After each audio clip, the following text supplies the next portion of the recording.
हरे कृष्णा मित्रों, स्वागत है आपका हमारी इस नई वीडियो में। तो सबसे पहले हम आपसे क्षमा चाहते हैं क्योंकि वीडियो थोड़ा सा देर से अपलोड हो रही है, लेकिन मुख्य उद्देश्य यही है कि श्रीमद् भगवद गीता के इस अथाह ज्ञान को हम सब में प्रसारित कर सकें, यही हमारा मुख्य उद्देश्य है। तो इसका एक कारण भी है वीडियो देर से क्यों अपलोड हो रही है।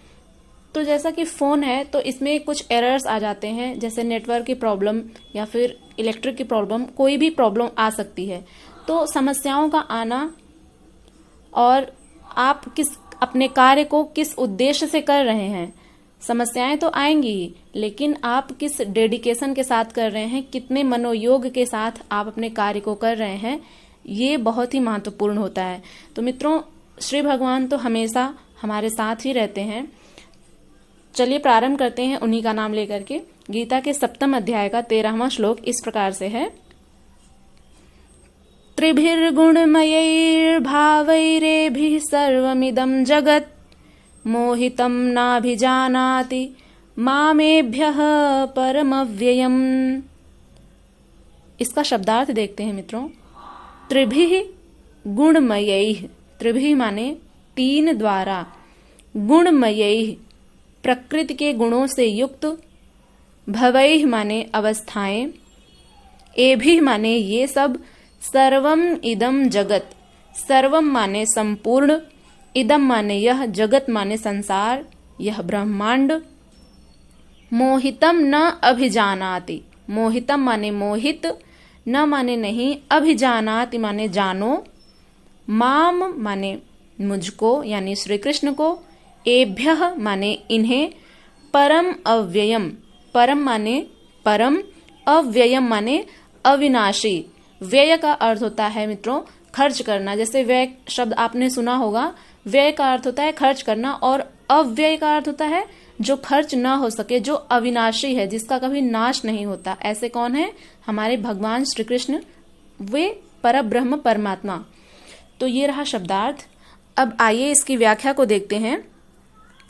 इसकी व्याख्या है, इस संसार में माया के तीनों गुणों से मोहित होकर लोग मुझ अविनाशी तथा नित्य स्वरूप को जानने में असमर्थ हैं। भगवान के कहने का भाव यह है कि इस संपूर्ण सृष्टि में जो माया के तीन गुण हैं, इन गुणों से मोहित होकर, कौन कौन से गुण हैं आप लोगों को ध्यान आ रहा होगा, सत्व, रजस और तमस, ये तीन गुण प्रकृति के बताए गए हैं। तो इन तीनों गुणों से मोहित होकर, हम जो मनुष्य है ना, मनुष्य का ऐसा स्वभाव है कि वो प्रकृति के गुणों में मोहित हो जाता है और इसी संसार चक्र में ही फंसा रह जाता है। उसे परमात्मा का ध्यान ही नहीं रहता कि आत्मा का अंतिम लक्ष्य परमात्मा से मिलन है, उनकी प्राप्ति करना है। लेकिन इस भव सागर में वो फंस करके परमात्मा को भूल जाते हैं। तो इस श्लोक में श्री भगवान यही कह रहे हैं कि हे अर्जुन, इस संसार में माया के तीनों गुणों से मोहित होकर लोग मुझ अविनाशी तथा नित्य स्वरूप को जानने में असमर्थ हैं। वे नहीं जान पाते हैं कि मैं कौन हूँ, परमात्मा कौन है। परमात्मा को जानने का अर्थ है पहले स्वयं को जानना। जो स्वयं को नहीं जानते वे किसी को नहीं जान पाते हैं, वे अज्ञानी हैं और उन्हें भगवान ने मूर्ख बताया है। तो मित्रों, इसमें हम समझने का प्रयास करते हैं। समझने की बात यह है इसमें कि श्री भगवान अर्जुन को बार बार यह समझा रहे हैं कि हे अर्जुन, ये जो प्रकृति के तीन गुण मैंने बताए, सत्व, रजस और तमस, ये जो तीन गुण हैं, इनमें ही मनुष्य उलझा हुआ रहता है, इनमें ही मोहित होकर के मुझ अविनाशी, जिसका कभी नाश नहीं हो सकता, और नित्य स्वरूप, मेरा स्वरूप कैसा है? नित्य है। और हम जो मनुष्य हैं, इनका स्वरूप कैसा है? अनित्य। तो मुझ अविनाशी तथा नित्य स्वरूप को जानने में असमर्थ हैं। क्यों? क्योंकि वे इसी तीनों गुणों में ही फंसे रह जाते हैं। तो प्रकृति का तो नियम ही है कि वो अपनी माया में आपको फंसाएगा, लेकिन आत्मा की जो पराकाष्ठा है, आत्मा की जो चाह है, आत्मा का जो लक्ष्य है, वो परमात्मा से मिलन और परमात्मा की प्राप्ति। तो आशा करते हैं कि आपको ये श्लोक समझ में आ गया होगा। चलिए एक बार फिर से और सरलता से व्याख्यायित करने का प्रयास करते हैं। जैसे सात्विक, राजस और तामस, ये तीन गुण प्रकृति के बताए हैं, ये तो समझ में आ गया।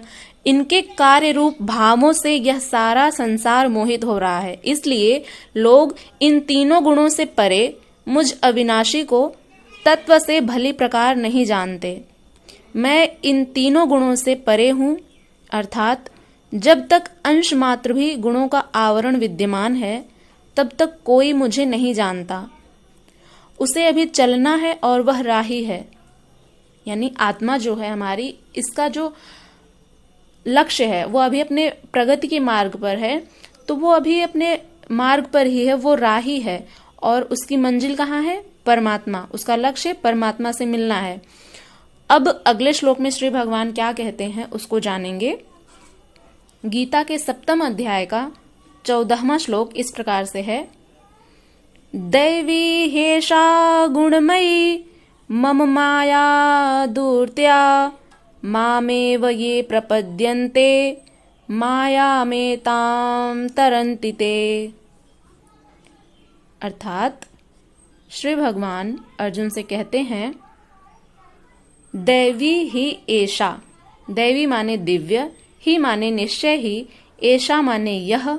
एषा यहाँ पर स्त्रीलिंग में प्रयुक्त हुआ है। तो एषा शब्द का क्यों प्रयोग किया गया है? क्योंकि प्रकृति के 3 गुणों के बारे में बताया जा रहा है और प्रकृति क्या है? स्त्रीलिंग में प्रयुक्त होता है, तो इसलिए यहाँ पर एषा शब्द का प्रयोग किया गया है। मम माया मतलब मेरी माया, भगवान की बहिरंगा शक्ति, दुरत्यया यानी अत्यंत कठिन, माम माने मुझे, एव माने निश्चय ही, ये माने जो, प्रपद्यन्ते माने समर्पित करते हैं, मायाम एताम, एताम माने इस, मायाम माने माया को, तरंति माने पार करते हैं, तर जाते हैं, ते माने वे। अब कौन तर जाते हैं इस माया से, उसको जानेंगे इसके अनुवाद में। श्री भगवान अर्जुन से कहते हैं कि मेरी दिव्य शक्ति माया जो प्रकृति के 3 गुणों से युक्त है। अब जैसा कि अभी हमने बताया कि जो मनुष्य है वो प्रकृति के इन मोह माया में ही फंसा रह जाता है, तो उसी बात को अगले श्लोक में यानी कि गीता के 7वें अध्याय के 14वें श्लोक में श्री भगवान कहते हैं कि मेरी दिव्य शक्ति माया, माया भी भगवान की ही शक्ति है, तो उसको भगवान यह कहना चाह रहे हैं कि मेरी जो दिव्य शक्ति माया है, जो प्रकृति के 3 गुणों से युक्त है, सत्व रजस और तमस, इन 3 गुणों से युक्त है माया, इस पर विजय पाना बहुत कठिन है।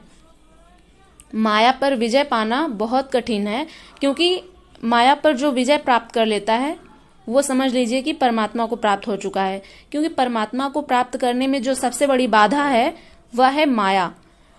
और बहुत बड़े बड़े तपस्वियों को माया अपने मोह में घेर लेती है, जिसके कारण उनका मन विचलित होकर के पुनः संसार के इन विषयों में आसक्त हो जाता है।